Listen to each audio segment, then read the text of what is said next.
Welcome to Get It Done Entrepreneurs, where we talk with founders of companies who bet on themselves and won.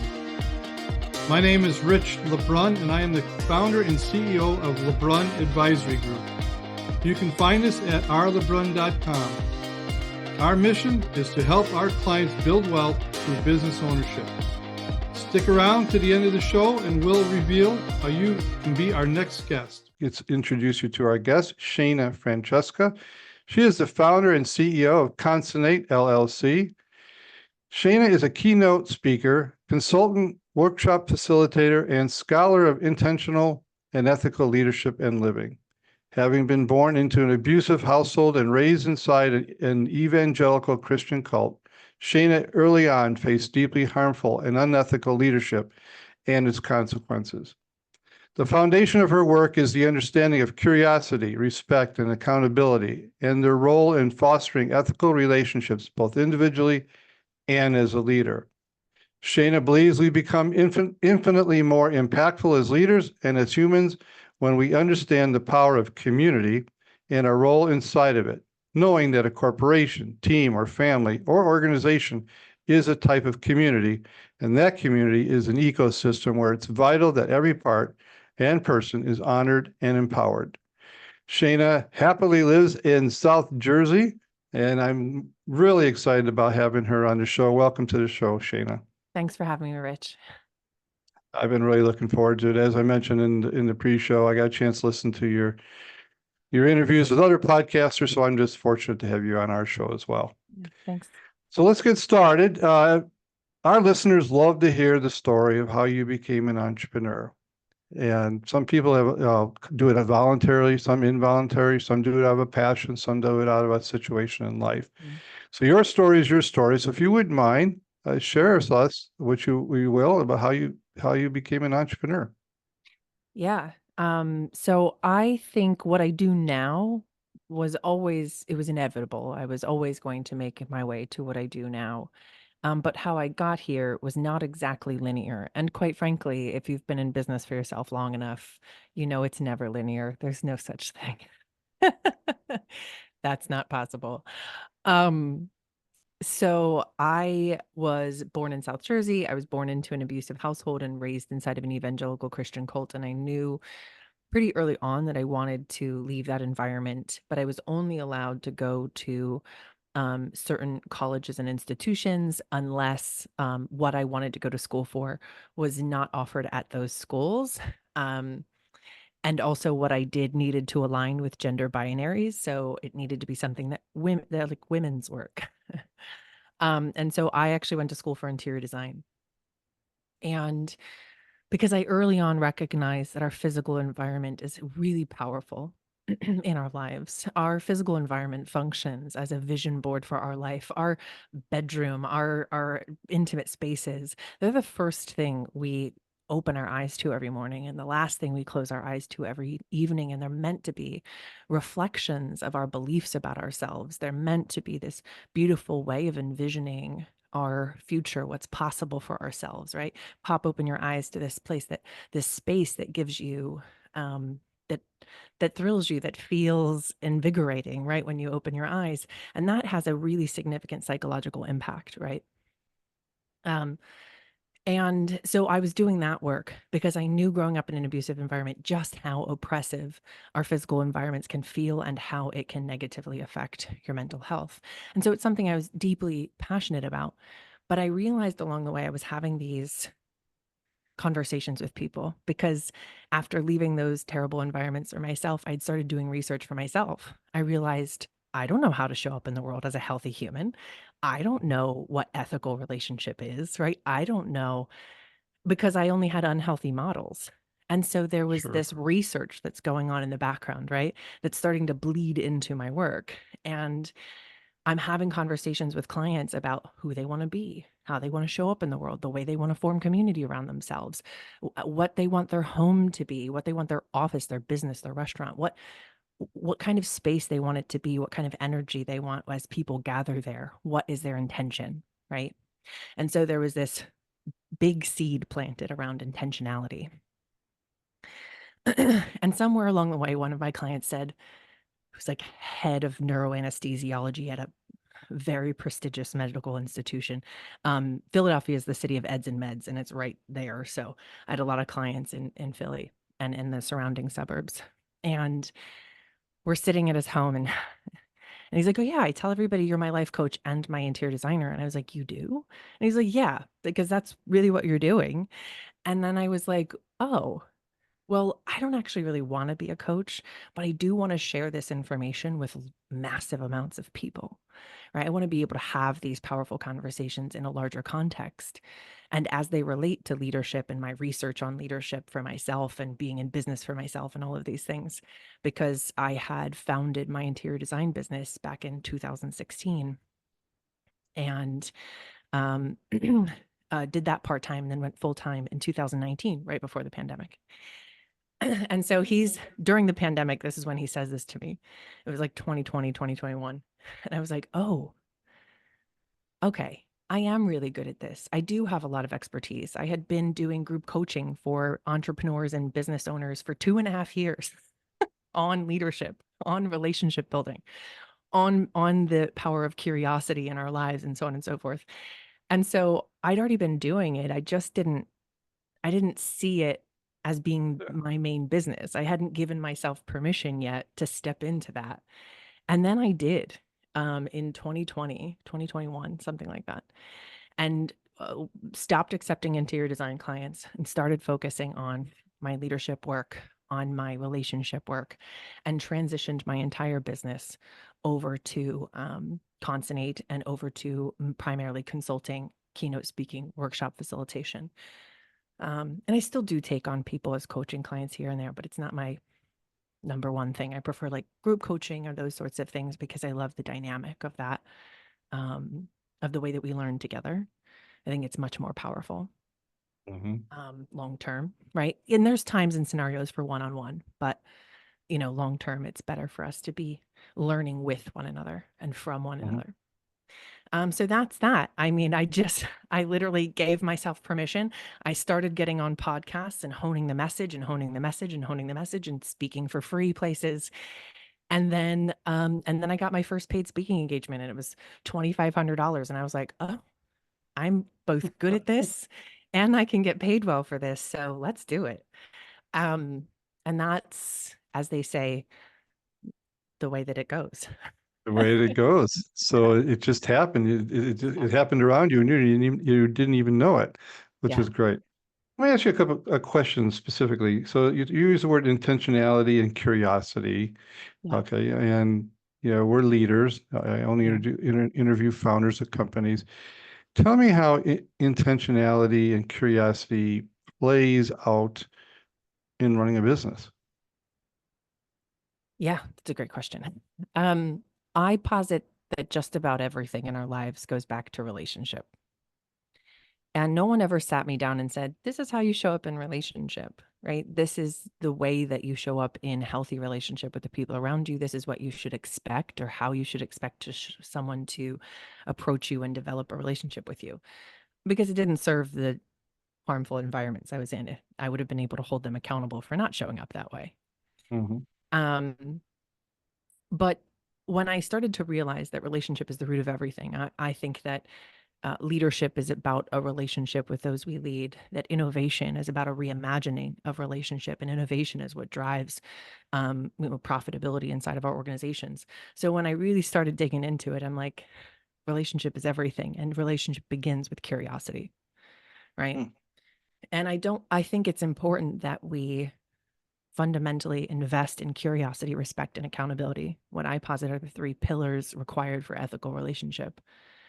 Um, and get to know and understand the world around us and what we're trying to do and get feedback from a wide variety, a diverse array of individuals so that then we can form an intention, an informed intention, right?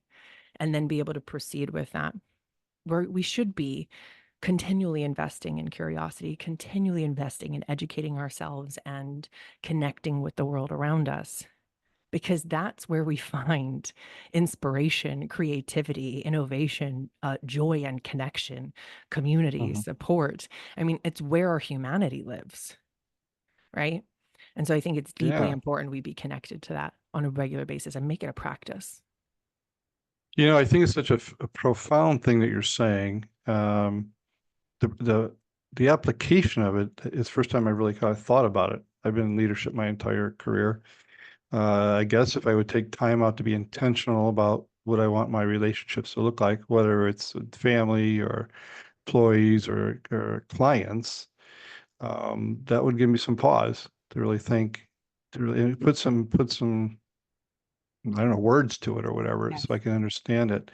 And then the curiosity of how that looks. And I think it's relevant. I think relevant. I think it's prevalent. I think it's needed today. I think Yeah, the relationship model in business today is really broken. it is. From the employer to the employee. Yep. 85% of people hate their jobs. What's that all Yeah. about? And do you think that they're going to be driving innovation if they hate working for you? No, Yeah, they're right. not. And if they get a bad relationship there, I'm sure they take it home, and maybe it overflows into their clients as well. So good for you. Good for putting Yeah. words to it. I can believe from the background of how you mentioned growing up, this is really passionate for you to Yeah. get, because you were taught, or wrongly so, what leadership looks like and the Yeah. abuse of leadership. Yeah. And so to have a voice out there to correct that is, I want to honor you for doing that. Yeah. Thank you. Thank you. So let's put your business hat on. Okay, so you fell into this business, Yeah. you I, turned I around, just it was walked right happening, into it. it was doing it. Yeah, I was So doing this it. may be, but you've been doing it for a while. Yeah. Okay, so, Yeah. so probably enough to maybe make a few mistakes along the way, or things maybe you would do differently if you're looking back. So share a couple of those, Yeah. knowing what you know today, that maybe be coaching yourself to do differently. I think the important thing is to be both deeply invested. Like the thing I learned along the way is to trust my intuition, but also to make sure that I'm continually informing my intuition, Mm, right? Um, and I'm continually gathering wisdom from around me. I'm not doubling down when something has gone wrong. I mean, you have to be delusional, at least in part, to start a business and to continue it forward. Like to make it past year 3, you have to be delusional. There are times and moments when you will have signs that is like you should give up. But instead of giving up, if you instead get curious and pivot, right? mm, If you look at mm-hmm, failure, because when you talk to like the Michael Jordans of the world, the elite, the most successful, they did not see failure as an ending. They did not see failure as a moral failing. They did not see it as, they did not take it personally, and yet they did take it personally, right? They mm-hmm. used it as a springboard for how they were going to pivot. They failed over and over and over again, but they learned from those failures. They didn't double down on the thought processes that got them to that failure. They instead doubled down on curiosity and how to pivot from that moment, right? Yeah, that's And beautiful. that is the critical sauce. That is how you become successful, is because you just become determined to succeed and also determined to stay curious. Yeah. I never thought about this, but use intuition, which I love. It's a Yeah. gut feeling. A lot of us leaders do that, Yeah. but never thought about building our intuition by gaining other wisdom from other people or Yeah. practicing certain things in life so we get better at it. So when we make those intuitive decisions, they're not really, they're more well-founded, let's put it that way. Yeah, and you're making those decisions from the broader context rather than your specific perspective, right? Yeah. Yeah. Yeah. Yeah. Beautiful. Beautiful. All right, but you're also successful. You're on a speaking tour. Yeah. We get a chance to hear you. You got a Yeah. voice out there. You got a Yeah. company. People pay You've me done some thousands of things right. dollars to share things with them, and it floors me every time. I'm like, yes, this is amazing. I love this. It's amazing. So what did you do right? What are a couple of things that maybe you said, I'm glad I did choose this or made this decision or whatever. It has really catapulted me to where I'm at. I leaned into the vulnerability and like a comedian, right? So I knew that I wanted to get on stages. I knew that I needed to hone this language. I knew that I wanted to develop workshops. I knew all of those things. I didn't really know how to get started. And what I I quickly realized was like, you just have to get started. You have to find a way to hone the message. And I didn't know how to do that yet, but I knew I needed to get on stages. I needed to get in front of microphones. I needed to be able to continually hone that language, because a comedian doesn't wake up one morning and say, I've got my tight 10. Mhm. They've spent years honing that language to get that joke to land exactly as they wanted to get the exact right amount of laughs. It has taken them years to hone the language. And I Mhm. knew if I wanted to get paid thousands of dollars and stand in confidence that I deserved that money, that I needed to do the same. And so it became this constant engulfing myself in research and then immediately applying that, writing speeches, getting in front of audiences, getting in front of microphones on podcasts. And I did that for free for like 2 years Yeah. before I was able to really hone that message. But along the way, what I was also doing was establishing my voice in the leadership space. I was establishing my brand, right? Mhm. Now there are backlinks all over the internet. If you Google me right now, Shana Francesca, you will find hundreds of links of articles I've written, of podcasts I've been on, websites, whatever it is, right? Mhm. And those exist all over the internet permanently, right? So it's free marketing, right? Yeah. But also, I knew I needed to bring something valuable to the table. So I didn't just come to the table and have nothing valuable to add, right? So it's this give and this take. It's a very nuanced thing. So I want to say the best thing I ever did was decide to start going on podcasts like this one. And I will probably continue to be on them for the rest of my life, because I get to view my work through your perspective. I get to think about my work and how it applies to your specific audience, how it might Mhm. benefit them. How does it benefit them? What would be valuable for them to hear from me? And it challenges me consistently to continue to hone the language and stay curious. Yeah, I mean, I love the podcasting format. It's what a way to get a chance to meet people around the world that Mhm. you would maybe never cross paths with, and get to share wisdom. Everybody's Yeah. so gracious to share their wisdom, insights. It's just a wonderful experience. But you said you did this effort free for a couple of years. Well, I always think free is really like going to school. You paid for it, right? Yeah. You didn't get an income, but you paid Yeah. for it. Yeah. Yeah, but you put yourself out there and faced fears and faced, things that you unknown, and tested the water, and here you are years later, and you are now have honed your skill. And I know you can Yeah. continue to do that. Yeah. Um, so let's switch. This is your time for commercial break, Yeah. because you did talk about your zeroing in on your customers. So be clear on a couple things. One is you can use it to promote your business in any way. Sure. If you have a book or event or speaking engagement coming up, let us know. We'll capture those in the notes. But also specifically identify who is your customer. Yeah. So our listeners who are listening could say, "Oh yeah, that's me. I can Yeah. use that." Yeah. Go ahead. Absolutely. It's your time. So, as far as customers go, I try to give people access to what my work in a variety of ways. I offer my workshops in a condensed format, 45 minutes, through my website. We're working right now literally to rebuild the website, and so that we can have those workshops on demand.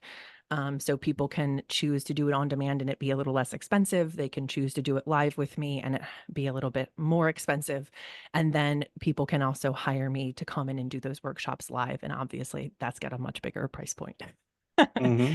But I want to be able to access solo entrepreneurs, small business owners, mid-level businesses on up, right? That so that everybody has access to the information in different ways. So if you're a business owner, if you're a human being who is trying to better understand relationship and leadership, you are my client, right?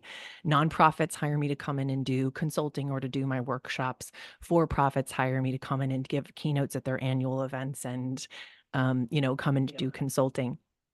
The type of organization typically depends on how they typically hire me and what they Mm-hmm. hire me for. But I am hired by, or my service is used by, organizations of all different sizes. I haven't gotten to like the Googles of the world yet, but Coming that's soon. like coming soon. Yeah. TBD. Yeah. Well, we'll be watching for that. Yeah. Well, great. Well, I think anybody wants to develop their, the relationship skills, is a customer. Yeah. And you kind of coined it in a new way of, at least for me, thinking, and I'll help promote it that way, and how it does play and impact my business as well as my personal life. So I appreciate that. Okay, let's switch gears. You are also, just like me and like all the other people out there who run companies, facing crazy times today. Interest rates are high, it's hard to find good labor. Relationships in companies are really kind of screwed up lately, unfortunately. We have wars going on, or the elections happening. We got it all going on. Yeah. But you have to navigate your company as a CEO. Yeah. So do you tell people how you see that? Do you see it as a time to grow? Is there opportunities? Do you need to pivot? You to retreat, sit on the sidelines? How are you foreseeing today's market and going forward? I mean, luckily for me, my work is extraordinarily relevant at the moment. So I am surging ahead. I'm already booking speaking engagements for next year. I'm already talking, looking at contracts for clients for consulting next year. There's a lot of opportunity in this moment. And I think Mm, it's about getting curious and deciding how you want to pivot and how you want to show up in the world. You can't insist on showing up in the world as a CEO or as an organization as you have in the past, because this is not the past, this is the present. And if you want to be relevant in the future, you have to be flexible and willing to recognize that just because that way of doing things was successful in the past has absolutely no business being something that we're saying will definitely work in the present, because it won't definitely work in the present. And as far as like labor shortages and those things, I don't think they're actually real. There are plenty of people who want to work. They need good wages. They need well-crafted cultures that are kind and compassionate and inclusive. I mean, Citibank came out with a study in 2020, Citibank, right?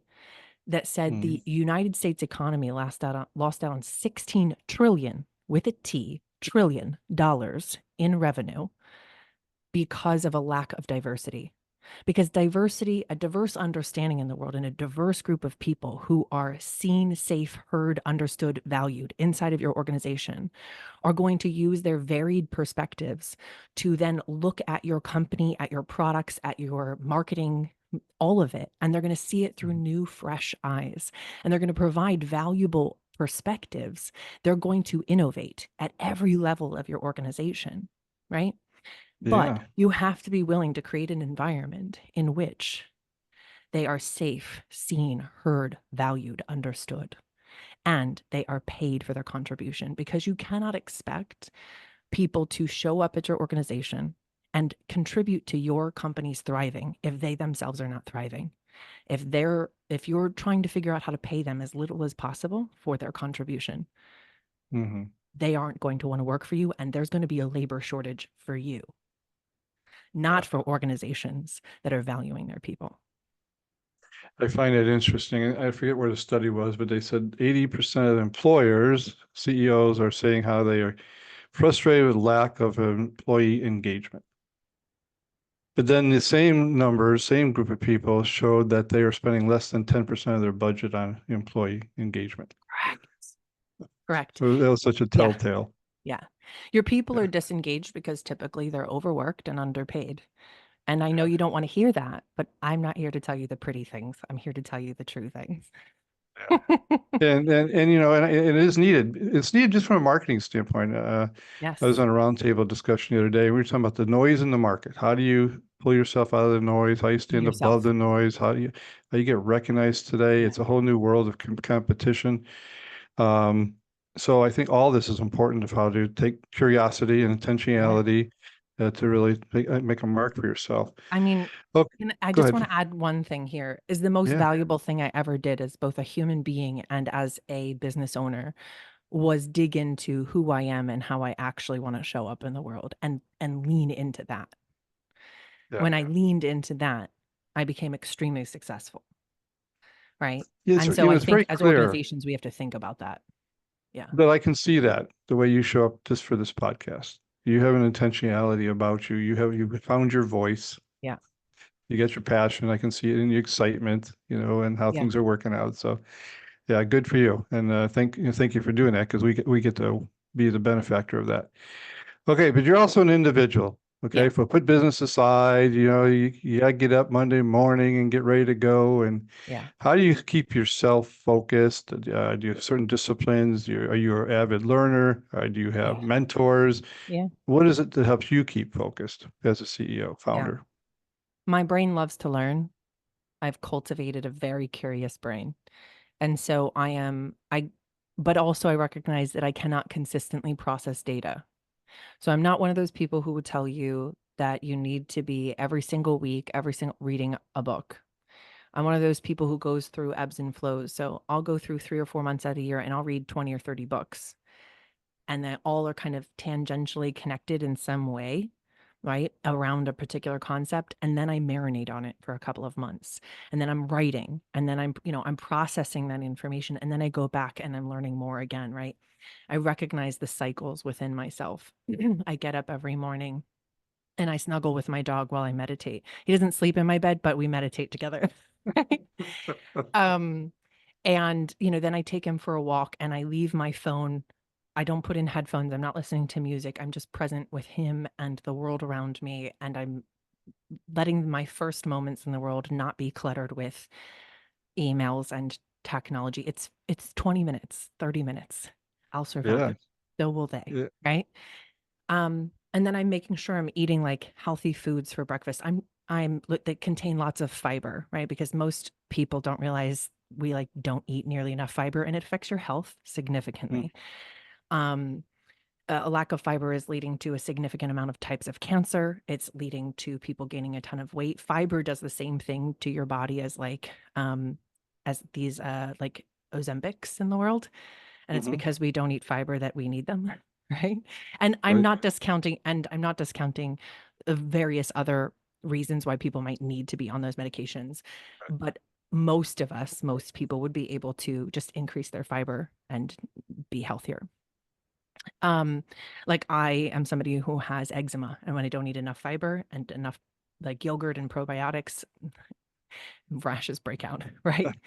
So which affects me because I'm a public speaker, right? Sure. So Sure.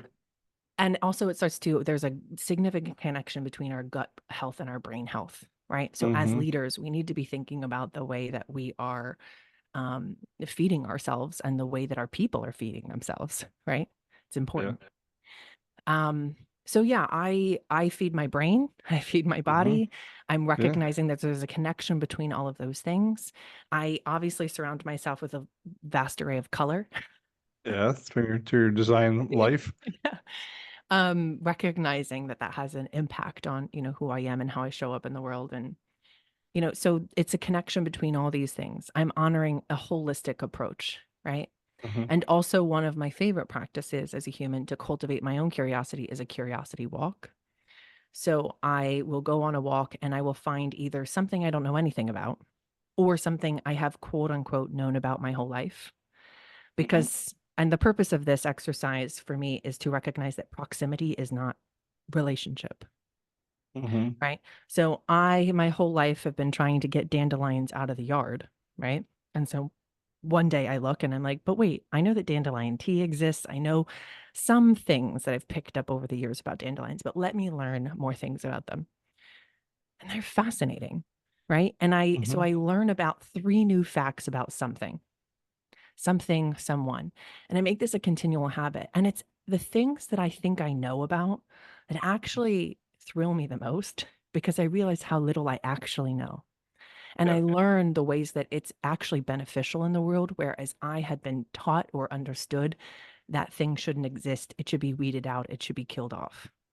But really, it has Sure. significant value in this world, which then translates to how we treat people, how we view groups of people, so on and so forth. I think you're so right. Sometimes we never challenge our own opinion of our own opinions. How Yeah, do I know about this that I speak about, right, and where did it come from? right, Was it passed down to me from a parent right. or a friend, Yeah, or did I read it? Or right. so it's fun challenging those thoughts. Great creativity walk. I'm going to take that up. That'll be kind of Yeah. fun. I'm on a new mission here to do long range walking. Oh, So good. yeah, and so it's been a nice journey, and there'll have a lot of opportunity to be curious. Yes, absolutely. Yeah. Well, Shaina, I just want to say thank you as we wrap up the show here. Thank you for your time. I'm always grateful that our founders and CEOs take time out of their busy day to share their wisdom with our listeners. How could they get a hold of you should they want to learn more about your services? Sure. The easiest way to get a hold of me is through my website. It's www.consonate.world, and that's CONCINNATE. And I'm sure that it will be tagged in the show notes. All of my contact information and everything is there. You can also subscribe to my weekly email blast. We are in the process of rebuilding the site, and we'll be transferring it over sometime in the next week, actually. So it'll be fresh and new. And you can also find, like I said, all of my available online workshops and lots of information about me as a speaker and all of my services there. Fantastic. Well, stick around after the show. You and I can talk just for a few minutes more, but this wraps up our show today. This podcast will be on all podcast platforms as well as our YouTube station in about 2 to 3 weeks. We'll have all the notes captured in the notes about things that were highlighted from the podcast, as well as Shaina's contact information. So thanks again, Shaina, for being on the show. Thanks for having me. Rich LeBrun here. Thank you so much for listening to our podcast, Get It Done, Entrepreneurs. If you are a successful business owner who would like to be on this program, please visit us at rlebrun.com/podcast and fill out the form, and we will reach out to you.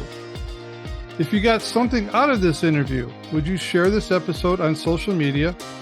Just do a quick screenshot with your phone and text it to a friend or post it on the socials.